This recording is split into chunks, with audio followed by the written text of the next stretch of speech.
Salut, salut tonton, salut les autres. Alors, chapitre 5 du cycle du Graal de Jean-Marc Carré. Tata, écrit à l'envers parce que la caméra est à l'envers. Alors, l'enfant Merlin. Ouais, je me suis réveillée à 16h30.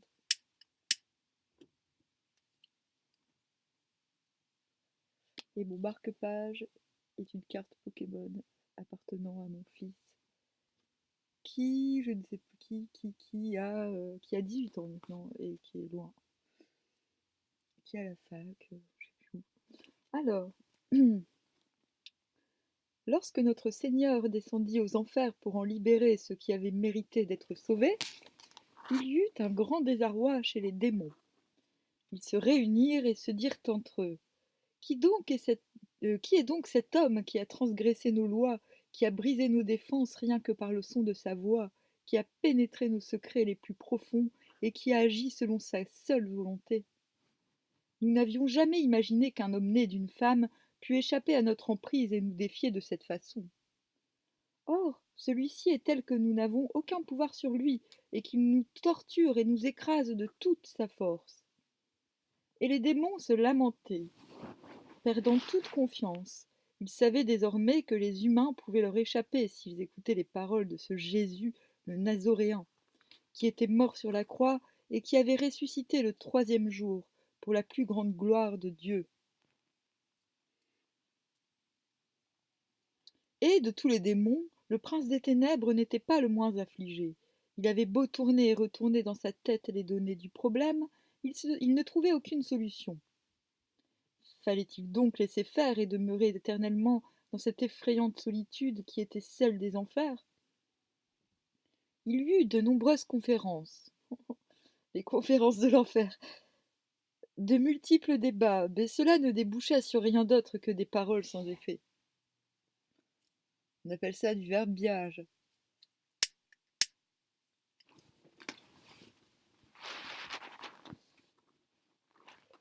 Un jour, cependant, il arriva que l'un des démons, qui avait une certaine expérience, car il avait beaucoup voyagé dans le monde, s'adressa à ses compagnons en ces termes: Si ce Jésus, qui est né d'une femme, a pu échapper à notre emprise et libérer les humains de notre pouvoir, pourquoi l'inverse ne serait-il pas réalisable? Ouais, je m'en doutais que ça allait se passer comme ça. Non, parce que je l'ai lu, mais même plein de fois, mais il y a longtemps, et j'ai un pouvoir magique, c'est celui d'oublier tout ce que je lis ou que je regarde. Bon, des fois je m'en souviens sans faire exprès, mais là, c'est pas le cas. Ne serait-il pas possible d'envoyer parmi les hommes une créature à nous, également née d'une femme, qui leur parle de nous et leur vente, leur ventre, notre intelligence, nos prouesses, notre manière d'agir, et qui ait comme nous le pouvoir de connaître tout ce qui a été dit et fait dans le monde depuis le commencement des temps? Si nous avions un tel homme qui nous soit dévoué, qui aurait ce pouvoir qui est le nôtre, qui vivrait sur la terre, qui parlerait le langage des hommes, il pourrait nous aider à les tromper. Ainsi serait rétablie notre supériorité, et l'action de ce Jésus serait effacée de nos mémoires en même temps que notre humiliation. J'ai écrit un livre sur Merlin le chanteur. Pas l'enchanteur, le chanteur. Et d'ailleurs, il y a peu de temps, en allant dans le Boulonnais, je crois que c'était l'année dernière, j'ai eu le pressentiment que Merlin, il venait du Boulonnais, voilà, dans le Nord. Ne me demandez pas pourquoi. J'ai eu un sentiment, j'avais vraiment l'impression de me retrouver chez Merlin. Beaucoup plus qu'en Bretagne ou en Angleterre. Et plus jeune, je me souviens m'être baladée dans le Boulonnais pendant une journée, m'être paumée dans la campagne et d'avoir trouvé des pierres. Et j'avais déjà eu cette pseudo-intuition, mais on en reviendra plus tard. Je pense pas qu'il y ait grand monde qui pense que Merlin vient du Boulonnais, mais bon, je sais pas trop ce qu'ils vont dire. Euh, L'idée plus grandement aux démons assemblés, ils dirent tous d'un commun accord: quelle belle chose ce serait en effet que de créer un tel homme, Il aurait toute notre confiance et nous servirait dans tous nos desseins. Le prince des ténèbres demanda à chacun de donner son avis. L'un des démons dit: Je n'ai pas le pouvoir de féconder une femme et de procréer, mais je connais une femme qui parle et qui agit exactement comme je le veux, car je me suis substitué à sa volonté. Il s'agit d'une femme possédée.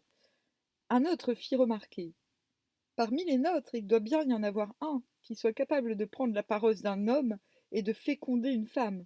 S'il le fait en secret, cela aussi discrètement que possible, il n'y a pas de raison que cela ne réussisse pas. Elle va être longue celle-là, hein, c'est un long chapitre. Mais bon, en même temps, c'est l'enfant Merlin, c'est normal. C'est une très belle histoire, d'après ce que je me souviens. C'est ainsi que fut prise la décision d'engendrer un homme capable de séduire les autres hommes. Après quoi, les démons se séparèrent et s'en allèrent aux quatre coins du monde. Celui qui, comme il l'avait dit, tenait une femme sous sa coupe, se rendit aussitôt dans l'endroit où elle habitait, c'est-à-dire dans le pays qu'on appelle aujourd'hui Carmarthen. C'était l'épouse du roi des Démètes. Dring dring. Le peuple des Démétae a donné nom au Dyved, au sud-ouest du pays de Galles, où se trouve la ville de Carmarthen, en gallois Caerphillyne, faussement traduit en forteresse de Merlin. En réalité, Caerphillyne est la transposition moderne d'un ancien brittonique, Moridunum, forteresse près de la mer. Je vais quand même noter, on ne sait jamais. Oh merde! Voilà. Si un jour je voyage, j'irai voir Carmarthen. Donc, donc dans Boulonnais, c'est pas, j'ai pas ressenti que c'était là où il était né, j'ai ressenti que c'était là où il était mort. Ou là où se trouve son cercueil, on sait jamais. C'est peut-être un vampire Merlin en fait. Hein. Ça va être bizarre aujourd'hui, je le sens. C'était l'épouse du roi des Démètes qui possédait de grands biens et de grands troupeaux. À force de parler à la femme, le démon lui faisait faire tout ce qu'il désirait. Elle finit même par dire qu'elle vouait au diable tout ce qu'elle et son mari pouvaient avoir de richesses. Ça sert à quoi les richesses pour un démon en fait?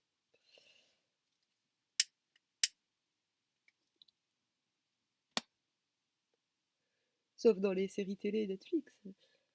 À force de parler, oui. Elle finit même par dire, oui, ça c'est beau, le démon ne perdit pas de temps. Il se rendit dans les champs où paissaient les brebis du mari et en fit mourir un grand nombre. Une autre fois, il vint trouver la femme et lui demanda comment il pourrait perdre son mari. Elle lui répondit que le plus sûr moyen était de faire disparaître tous les biens du mari. Ainsi se mettrait-il en fureur et accomplirait-il quelque mauvaise action qui le perdrait à tout jamais. Bah ouais, mais connasse, il va se passer quoi si ton mari il a plus de biens? Tu vas finir pute? Ou je sais pas, clocharde? Le démon retourna donc mettre un mort. J'aime bien les putes, hein, et les clochardes. Le démon retourna donc mettre à mort une partie du troupeau du mari. Quand celui-ci apprit qu'un mal inexplicable frappait ses bêtes, il entra dans une grande colère. Mais ce n'était pas suffisant. La nuit suivante, le démon recommença son œuvre de destruction, s'attaquant cette fois à 2 chevaux que possédait le roi des Démètes. Lorsque, le lendemain, le seigneur fut informé des dégâts, il ne put plus contenir sa fureur. Il prononça des paroles insensées, déclarant qu'il vouait au diable tous les biens qui lui restaient encore.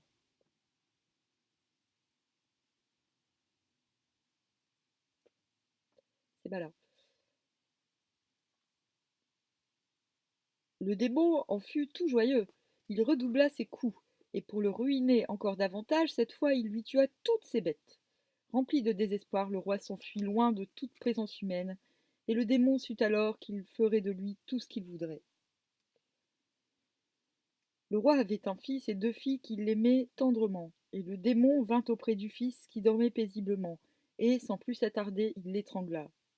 Au matin, on découvrit l'enfant mort, et quand le roi eut appris cela, il céda à la colère et au désespoir, reniant Dieu et se livrant entièrement au diable.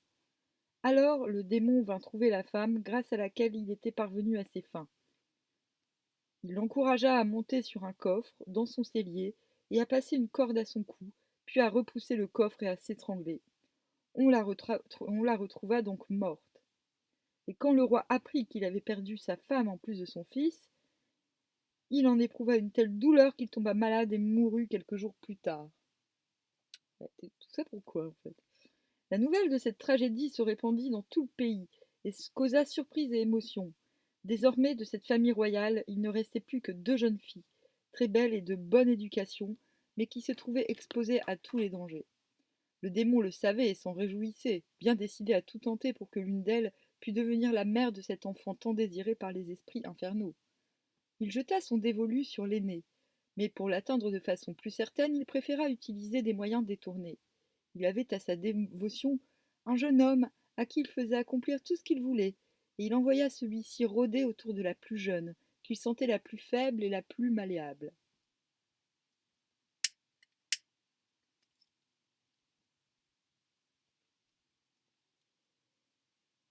Le jeune homme s'acquitta fort bien de sa mission, car après quelques semaines de cours assidus, il eut raison de sa vertu et l'entraîna dans les pires débauches qui se puissent concevoir.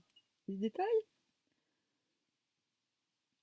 La sœur aînée fut très attristée par le comportement de la cadette, et cela s'ajoutait au chagrin qu'elle ressentait de la mort de ses parents et de son jeune frère. Elle était sage et avisée, parfaitement consciente de la situation dans laquelle elle se trouvait, et bien décidée à montrer qu'elle était fille de roi. Et comme elle connaissait un prêtre de bonne réputation, du nom de Blaise, elle alla lui exposer ses craintes et lui demander conseil. Blaise la réconforta du mieux qu'il put, lui assurant qu'il ne pouvait rien arriver de fâcheux à quiconque avait le cœur pur. Et Blaise, qui voyait dans quel trouble se trouvait la jeune fille, lui parla ainsi. Mon ami, tout ce qui a frappé ta famille est le résultat des coups de l'ennemi. Il est certain que le diable rôde autour de toi pour essayer de t'abattre, toi aussi. Mais si tu as confiance en moi, je te donnerai les moyens de te protéger contre toutes ces entreprises. Crois-tu au Père, au Fils et au Saint-Esprit?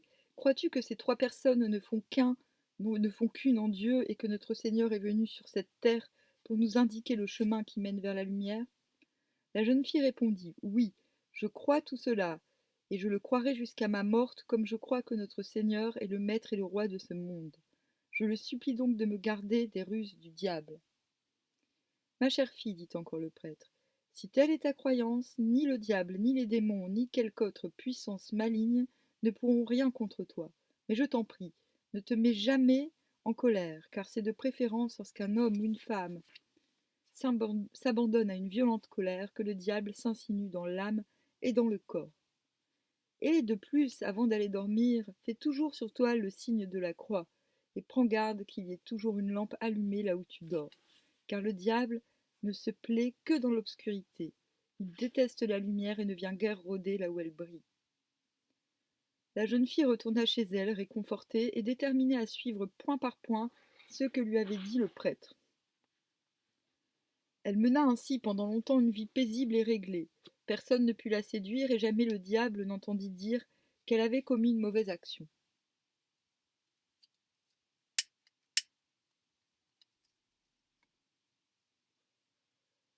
Cependant, tout cela faisait partie de son plan.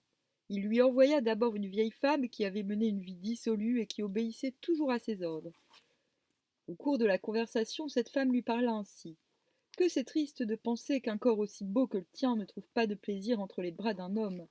Non, vraiment, je ne te comprends pas. Tu es riche, de bonne éducation, tu es plus belle et plus plaisante que ta propre sœur, et tu n'as même pas d'amis chers avec qui partager tes nuits.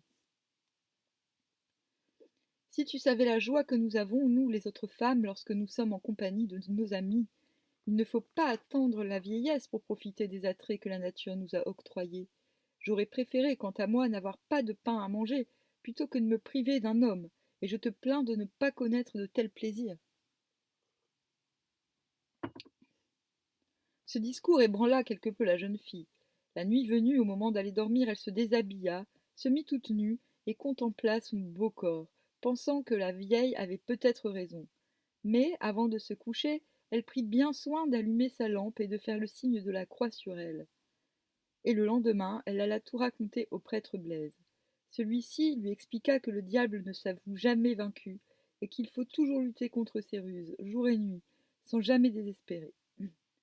La jeune fille revint chez elle, soulagée et bien décidée à ne jamais plus se laisser aller à des pensées aussi troubles que celles qui l'avaient envahie le soir précédent.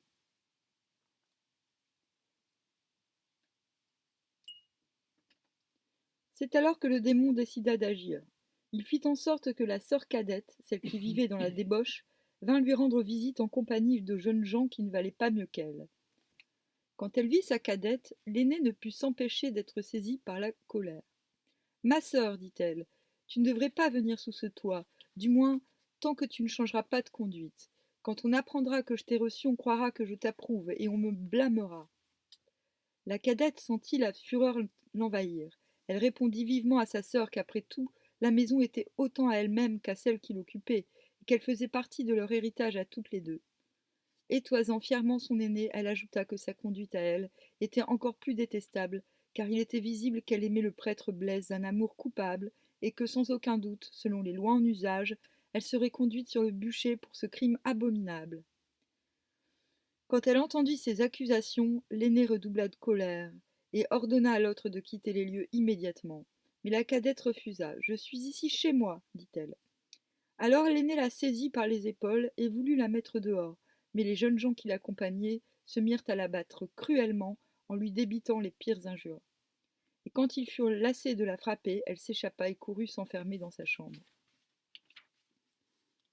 Là, elle se mit à pleurer de tout son cœur dans l'obscurité, se remémorant la mort de son frère, de sa mère et de son père, et la triste situation dans laquelle elle se trouvait, et sa colère redoublait quand elle pensait à sa sœur. Enfin, brisée de fatigue et d'émotion, elle s'endormit sans avoir tracé sur elle le signe de la croix, ni avoir allumé la lampe à son chevet. C'est bien ce qu'attendait le démon, et il avait tout mis en œuvre pour qu'elle en arrivât là. Il avait fait venir un de ses compagnons qui pouvait prendre la forme d'un homme. Il lui dit que le moment était propice, et qu'il ne s'en trouverait pas de meilleur pour accomplir le dessein qu'il s'était fixé. L'autre prit donc la forme d'un homme à l'intérieur de la chambre où dormait la jeune fille, et sans plus tarder il commença ses manœuvres et finit par la connaître charnellement. Le lendemain matin, quand elle se réveilla, elle s'aperçut qu'elle n'avait pas allumé la lampe et qu'elle ne s'était pas signée. De plus, elle sentait bien que quelque chose n'était plus comme avant. Elle se leva en hâte, persuadée qu'il y avait quelqu'un dans la chambre, mais elle ne vit personne. Elle alla jusqu'à la porte, celle-ci était fermée de l'intérieur. Elle comprit que le diable l'avait abusée et, une fois habillée, elle se précipita chez le prêtre Blaise pour lui raconter ce qui était arrivé. J'étais tellement en colère, dit-elle, que j'ai oublié de me signer comme j'ai oublié d'agir selon vos recommandations. Je me suis donc couchée tout habillée, sans allumer la lampe, et dans cet état de fureur. Or voici qu'à mon réveil, je me suis rendu compte que j'avais été déshonorée, que je n'étais plus vierge.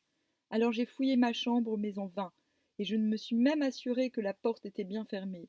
Je jure que cela s'est passé comme je l'ai dit. J'ai été abusée par le diable, et je vous supplie, saint homme, de me venir en aide et de sauver mon âme, même si je dois être suppliciée dans mon corps.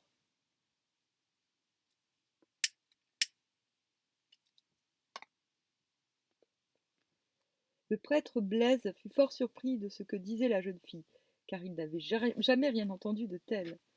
Mon ami, dit-il, tu es possédé par le démon, et il est encore en toi. Comment puis-je alors écouter ta confession et te donner une pénitence? Je suis persuadé que tu mens, car jamais femme ne perdit sa virginité de la façon que tu dis.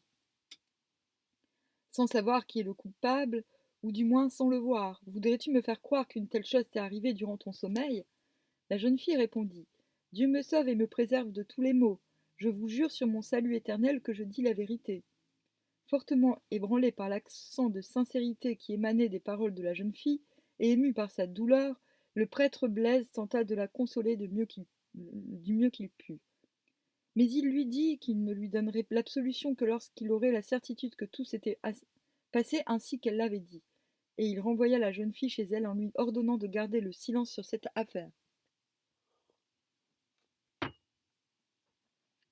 Pendant les semaines qui suivirent, la jeune fille mena une vie exemplaire et ne cessa de prier longuement, tant au cours de la journée que le soir, avant qu'elle ne s'endormît.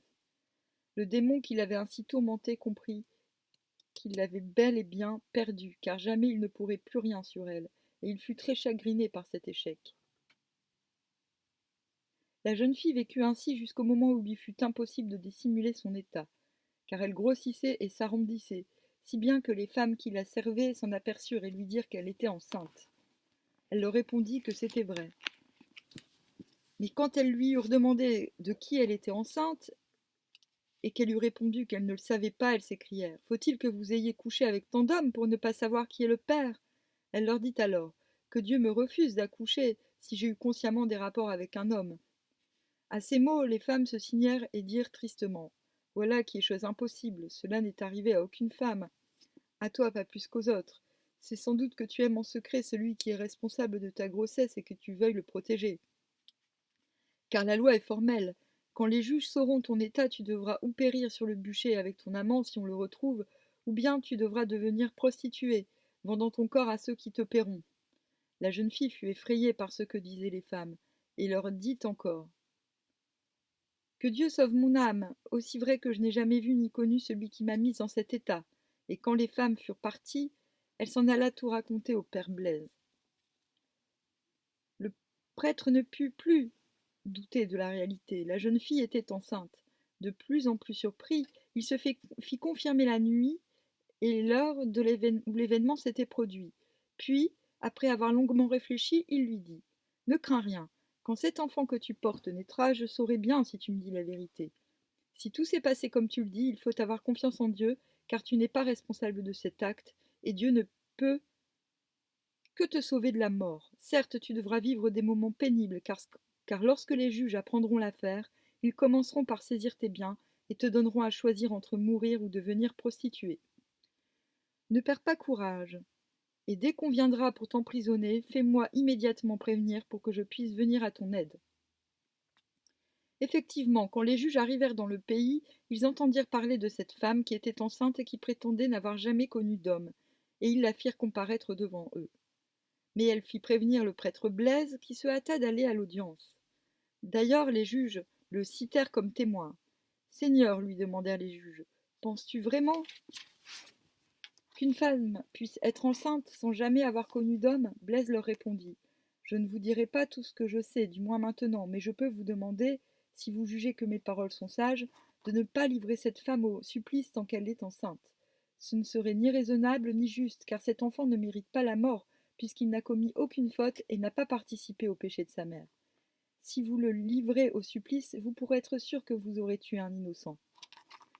Les juges approuvèrent ce conseil et décidèrent que la jeune fille serait gardée dans une tour jusqu'au moment où serait sevré l'enfant à qui elle donnerait naissance.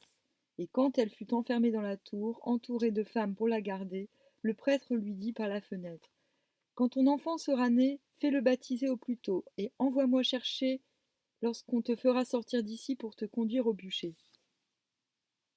Eh ben, c'est joyeux, hein? C'est ainsi que la jeune femme resta plusieurs mois dans la tour.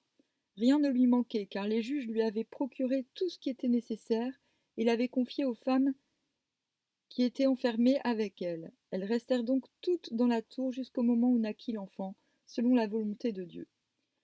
Et dès qu'il ouvrit les yeux et la bouche, l'enfant posséda l'intelligence et le pouvoir du diable. C'était à juste titre, puisque c'était le diable qui l'avait engendré. Mais le diable avait quand même commis une erreur. Il n'avait pas prévu que la mère de l'enfant se tournerait vers Dieu, et que de ce fait, la mère et l'enfant lui échapperaient. L'enfant reçut donc, comme l'avait prévu le diable, la faculté et le pouvoir de connaître tout ce qui avait été dit et fait dans le passé. Mais parce que la mère avait refusé toute compromission avec l'ennemi, Dieu accorda à l'enfant la faculté et le pouvoir de connaître ce qui sera dit et fait dans les temps à venir. Lorsque les femmes reçurent le nouveau-né dans leurs bras, elles furent très effrayées, car l'enfant était très fort et plus velu que les autres enfants qu'elles avaient pu voir à leur naissance. Elles le présentèrent à la mère, qui dit simplement: Cet enfant me fait peur. Et elle fit aussitôt un grand signe de croix. Puis elle ajouta: Prenez l'enfant, faites-le sortir et faites en sorte qu'il soit baptisé le plus vite possible. Les femmes demandèrent: Quel nom veux-tu lui donner? La mère répondit qu'elle voulait qu'il portât le nom de son propre père, à elle, et qui était Merlin. Ainsi fut baptisé Merlin, et on le rendit à sa mère qui le nourrit avec beaucoup de tendresse. Elle l'allaita pendant 9 mois pleins, et à cet âge l'enfant paraissait avoir 1 an. Et quand il eut 18 mois, on aurait dit qu'il avait 3 ans. Alors les femmes dirent à la mère: Nous allons maintenant partir rejoindre nos familles, car la mission dont on nous avait chargés est terminée. La jeune femme comprenait bien que c'en était fini pour elle, et qu'on viendrait la chercher pour la conduire sur le bûcher, maintenant que son enfant pouvait être sevré. Elle se mit à pleurer, et, prenant l'enfant dans ses bras, elle s'approcha d'une fenêtre en murmurant: Cher fils, je vais mourir à cause de toi et sans l'avoir mérité. Personne ne sait en effet comment tu as été engendré, et personne ne peut ou ne veut me croire quand je dis la vérité à ce sujet. Hélas, il me faudra donc mourir dans le feu.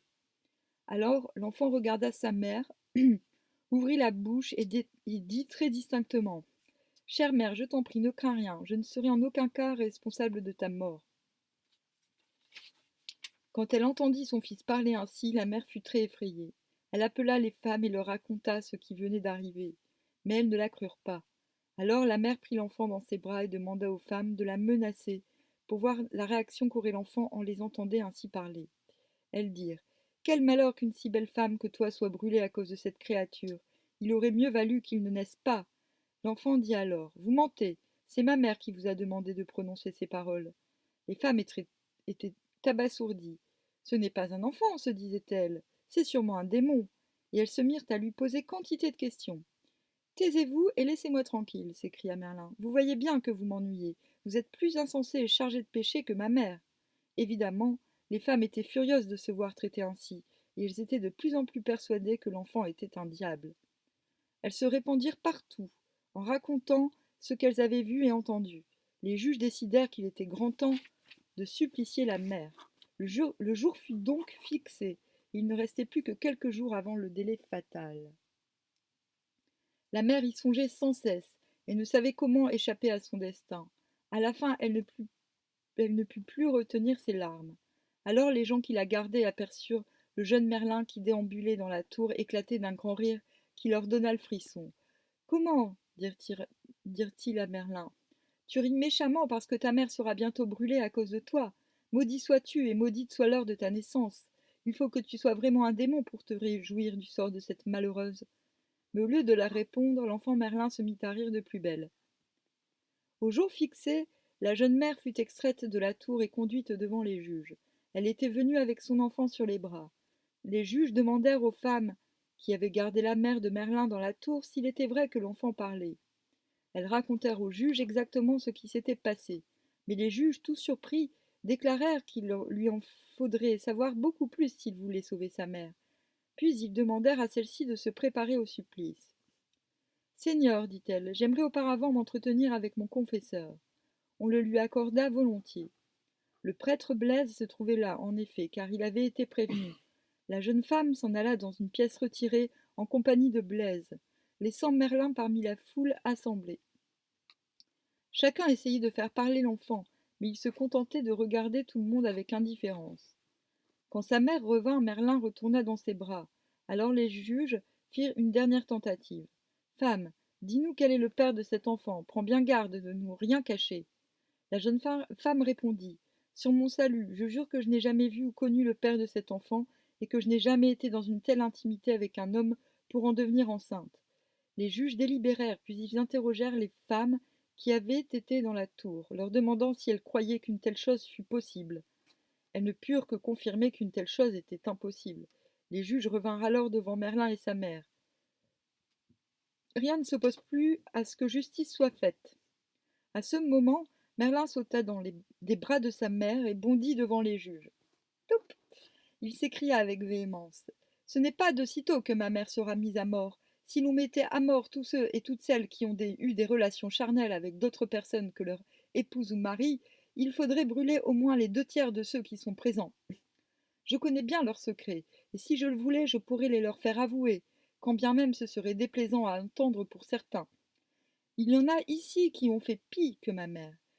Elle n'est pas coupable, et si vous ne me croyez pas, demandez son avis au prêtre auquel elle vient de se confesser.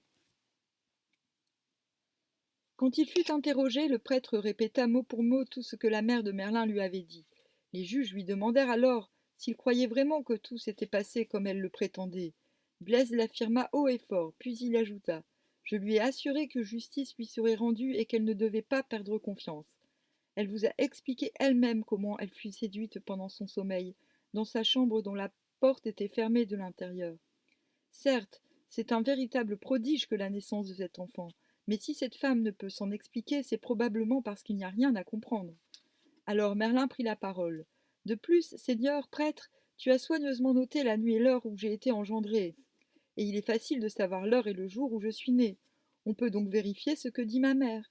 Le prêtre répondit: Assurément, mais je me demande d'où te vient une telle science, car tu parais en savoir beaucoup plus que nous tous. On fit venir les femmes qui avaient vécu dans la tour avec la mère de Merlin. Devant les juges, elles firent le compte exact de la durée de la grossesse de la mère, de la conception de l'enfant à l'accouchement. On compara ce qu'elles disaient avec ce qu'avait noté Blaise, et on arrivait au même résultat. On put voir que les assistants étaient fort impressionnés. Mais l'un des juges n'en voulait rien savoir. Cette femme n'en est pas quitte pour autant. Il faut qu'elle nous dise qui t'a engendré, qui est ton père. L'enfant se mit en colère et d'une voix très grave pour son âge, il s'écria: Je connais mieux mon père que toi, le tien, et ta mère sait mieux qui t'a engendré que ne le sait la mienne à mon propos. Le juge fut stupéfait de cette intervention. Si tu as une accusation à formuler contre ma mère, dit le juge, je l'examinerai. Merlin lui dit gravement: Je peux au moins te dire que, si tu l'as condamnée à mort, elle mériterait mieux que ma mère ce châtiment. Je veux que tu acquittes ma mère, car elle n'est pas coupable de ce dont on l'accuse, et elle a dit toute la vérité lorsqu'elle a raconté comment j'avais été engendré. Si tu ne l'acquittes pas, j'obligerai bien ta mère à avouer toute la vérité en ce qui te concerne. Le juge était de plus en plus irrité par les paroles impertinentes de l'enfant, et qui étaient en fait une véritable accusation portée contre sa mère. Il dit: Merlin, s'il en est comme tu le prétends, ta mère échappera au bûcher. Mais attention, si tu ne peux apporter la moindre preuve contre ma mère, si donc la tienne n'est pas acquittée, tu seras brûlé avec elle. Merlin lui répondit qu'il acceptait les preuves, et l'on fixa un délai de 15 jours, pendant lesquels le juge fit soigneusement garder Merlin et sa mère, tandis qu'il envoyait des messagers dans son pays pour faire venir sa propre mère.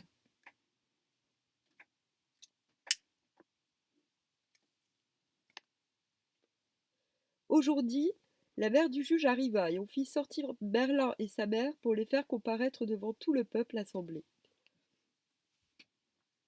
Le juge prit la parole. Merlin, voici ma mère contre laquelle tu dois formuler ton accusation et apporter les preuves de ce que tu avances. Tu peux lui dire tout ce que tu veux. Merlin se mit à rire, puis il s'adressa au juge à voix basse. Tu n'es pas aussi sage que tu le penses. Es-tu devenu fou pour faire débattre de tout cela devant la foule? Emmène donc ta mère dans cette maison à l'écart, et prends avec toi 2 hommes en qui tu as confiance et qui te serviront de témoins. Pour ma part, je désire que vienne avec moi le confesseur de ma mère. Le juge, frappé par la sagesse de l'enfant, dit qu'il acceptait. Merlin et le juge se retirèrent dans la maison. Le juge avait demandé à 2 de ses amis, parmi les plus honorables, de venir l'assister, et le prêtre Blaise accompagna l'enfant Merlin. À présent, dit le juge, tu dois aller jusqu'au bout. Dis ce que tu veux à ma mère afin de disculper la tienne. Merlin lui répondit: Je ne veux pas défendre injustement ma mère au détriment de quelqu'un d'autre, mais seulement faire triompher le bon droit de Dieu et le sien. Encore une fois, et avant d'aller plus loin, je veux que tu saches que ma mère n'a pas mérité le châtiment que vous voulez tous lui infliger. Fais en sorte qu'elle soit acquittée et renonce à enquêter sur ta propre mère. Mais le juge n'en voulait rien savoir. Tu ne t'en sortiras pas ainsi, dit-il. Il faut que tu en dises davantage. Merlin le regarda droit dans les yeux. Tu te repentiras de ton obstination, mais puisque tu le veux, je vais parler. Tu veux faire brûler ma mère parce qu'elle m'a mis au monde sans savoir qui m'avait engendré. Mais si je le voulais, elle saurait mieux dire qui est mon père que toi nommer le tien. Et ta mère sait mieux de qui tu es le fils que la mienne, qui ne pourrait encore le dire. Le juge se tourna vers sa mère et la pria de répondre. Cet enfant débite des folies, dit-elle. Le juge insista. Ma mère, ne suis-je pas le fils de votre époux légitime? La mère répondit. Bien sûr que si. C'est alors que Merlin prit la parole.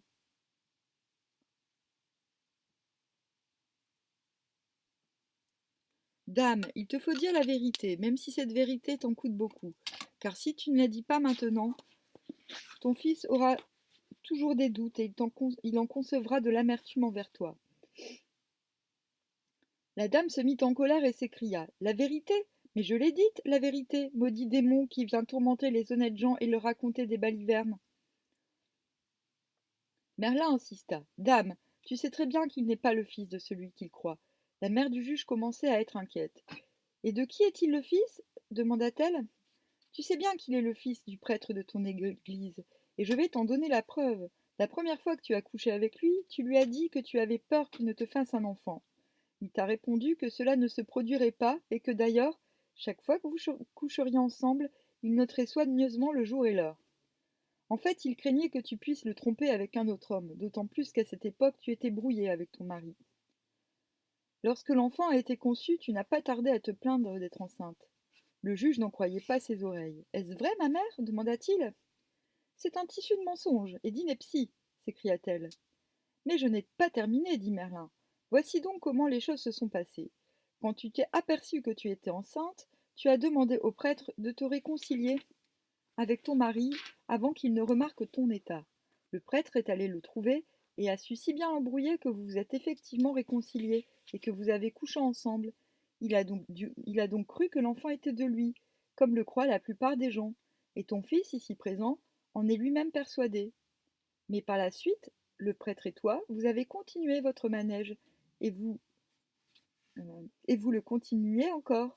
La veille même de ton départ, tu as couché avec le prêtre, et au matin, il t'a accompagné un bout de chemin en te recommandant de faire très exactement la volonté de votre fils, car il sait très bien, lui, d'après ce qu'il a noté, que l'enfant est de lui. Merlin se tenait droit devant le juge et sa mère. Celle-ci tremblait de tous ses membres, et elle dut s'asseoir, tant l'angoisse la tenaillait. Ma chère mère, dit le juge, qui semblait très ému, ma chère mère, quelle que soit la vérité, je te conjure de la dire. Est-ce que cet enfant a dit vrai? La mère du juge se mit à pleurer. Mon fils, murmura-t-elle péniblement, mon fils, je te conjure de m'accorder la pitié. Je ne peux plus te le cacher. Il en a été comme cet enfant l'a dit. Le juge se tourna alors vers Merlin. Il n'est donc pas juste que je punisse ta mère quand je ne punis pas la mienne, Merlin. Merlin, je te demande au nom de Dieu, et afin que je puisse vous disculper devant le peuple, ta mère et toi, qui donc est ton père? Je vais te le dire, et plus par amitié pour toi que par crainte de l'autorité que tu représentes. Apprends donc que je suis le fils d'un démon qui a séduit ma mère pendant son sommeil et qui l'a engrossée sans qu'elle ne s'en rendît compte. Apprends également que les démons de cette sorte sont appelés incubes et qu'ils habitent dans les airs, toujours prêts à s'unir avec une femme lorsque celle-ci leur plaît ou qu'ils obéissent à un ordre venu des enfers. Ce démon incube, qui est mon véritable père, m'a donné l'intelligence des choses qui ont été dites ou faites dans le passé. Et Dieu m'a confirmé ce pouvoir. C'est pourquoi j'ai pu te révéler la vie qu'avait menée ta mère. Mais notre Seigneur, pour récompenser la vertu de ma mère, son sincère repentir et son obéissance au commandement, m'a octroyé également le don de connaître en partie ce qui se passera dans le temps à venir. Je vais même t'en donner une preuve.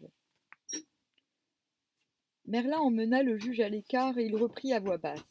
Ta mère va aller raconter ce que j'ai dit au prêtre qui t'a engendré. Le fait que tu connaisses son secret lui causera une telle frayeur qu'il voudra prendre la fuite. Or, le diable, dont il a toujours été le zélé serviteur, le conduira près d'une rivière où il se noiera. Je peux ainsi te démontrer que je connais l'avenir. Le juge dit à Merlin, si ce que tu m'as prédit se révèle exact, je t'assure que j'aurai toujours confiance en toi. Ils sortirent alors de la maison, et le juge s'adressa aux autres juges et à la foule. Cet enfant, dit-il, a sauvé ma mère du bûcher, et cela parce qu'il a dit la vérité. A sauvé sa mère du bûcher, et cela parce qu'il a dit la vérité. Que tous ceux qui les verront sachent bien qu'ils n'ont jamais vu et ne verront jamais plus sage créature. Les assistants, qui étaient nombreux, manifestèrent leur joie, car ils avaient tous pris en pitié la jeune femme et son enfant, et souhaitaient ardemment qu'elle fût acquittée et que le jeune enfant fût sauvé. La jeune femme serra très fort son enfant dans ses bras, versant d'abondantes larmes, tant son émotion était forte. Puis le prêtre Blaise la reconduisit dans sa maison, promettant de veiller sur elle pour qu'un aussi étrange événement ne se reproduisît plus. L'histoire raconte d'ailleurs qu'il maria bientôt la mère de Merlin avec un jeune homme de race royale, bon et généreux, et que le couple eut une petite fille à laquelle on donna le nom de Gwendide, c'est-à-dire Blanche Journée, afin de témoigner à la face du monde que la pureté de la mère de Merlin avait effacé toutes les ombres démoniaques et nocturnes qui avaient présidé à la conception et à la naissance de son fils. Quant à Merlin, il demeura avec les juges, étonnant ceux-ci par la sagesse de ses propos et l'insolence qu'il mettait parfois à répondre aux questions qu'on lui posait. Le juge qui avait mené l'affaire renvoya sa propre mère dans son pays, en la faisant accompagner par 2 hommes de confiance, chargés de savoir si Merlin avait dit la vérité sur ses rapports avec le prêtre. Effectivement, dès qu'elle fut de retour, la femme alla trouver secrètement son amant et lui rapporta dans les moindres détails ce que l'enfant avait révélé sur leur rapport.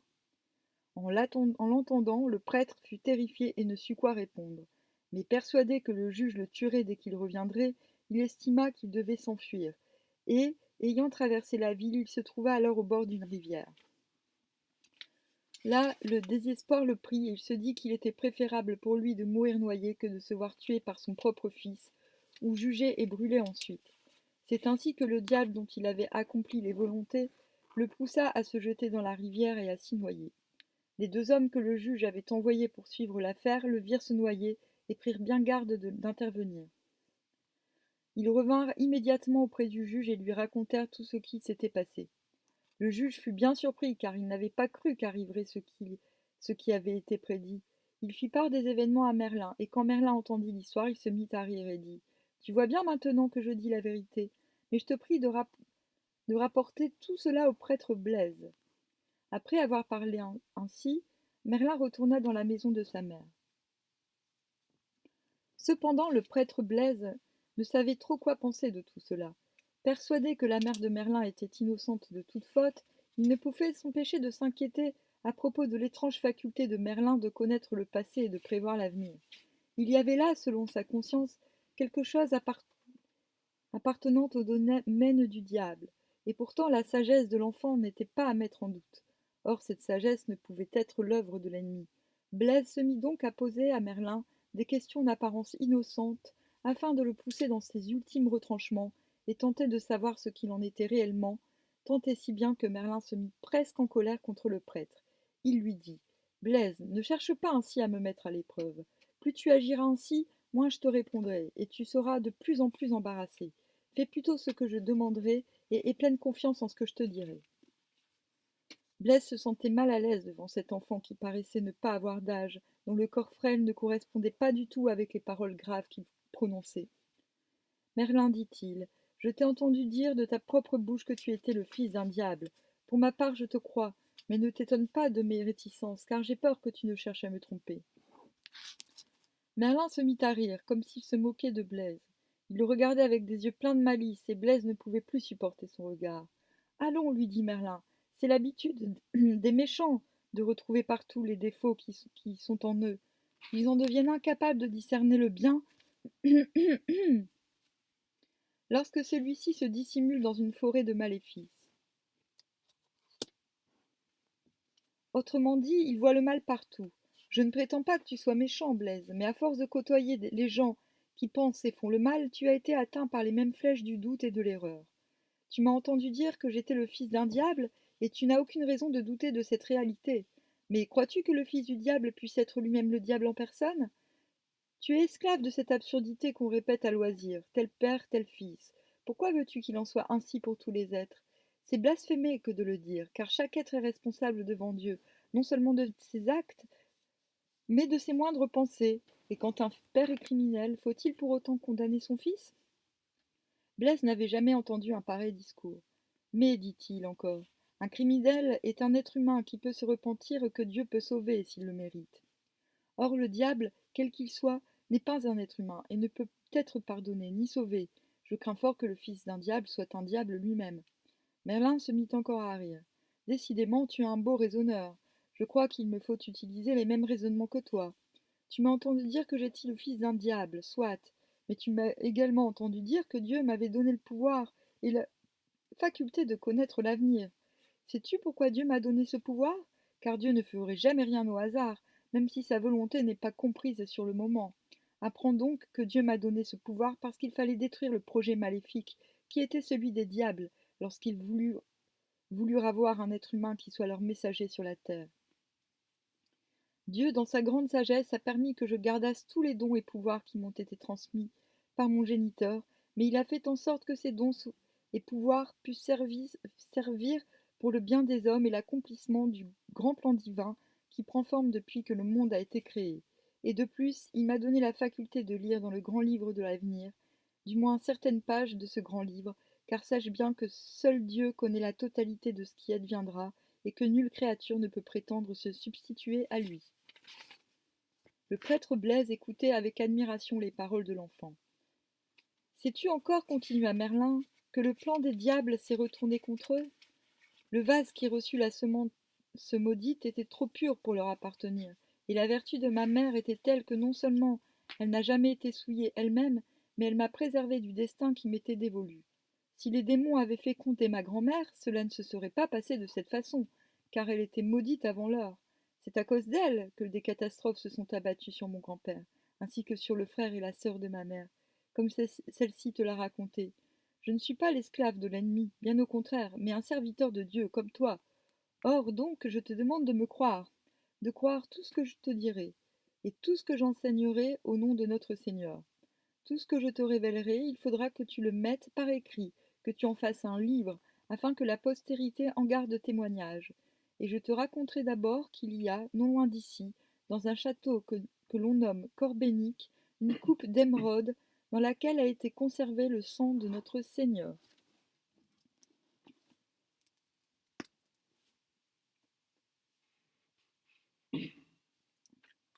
C'est une coupe très précieuse, que peu d'êtres humains ont eu le privilège de contempler, et que le bon Joseph d'Arimathie a apporté avec lui comme lorsqu'il est venu d'Orient, avec toute sa famille, et tous ceux qui ont la charge de veiller sur le Saint Graal, puisque tel est le nom de cette coupe.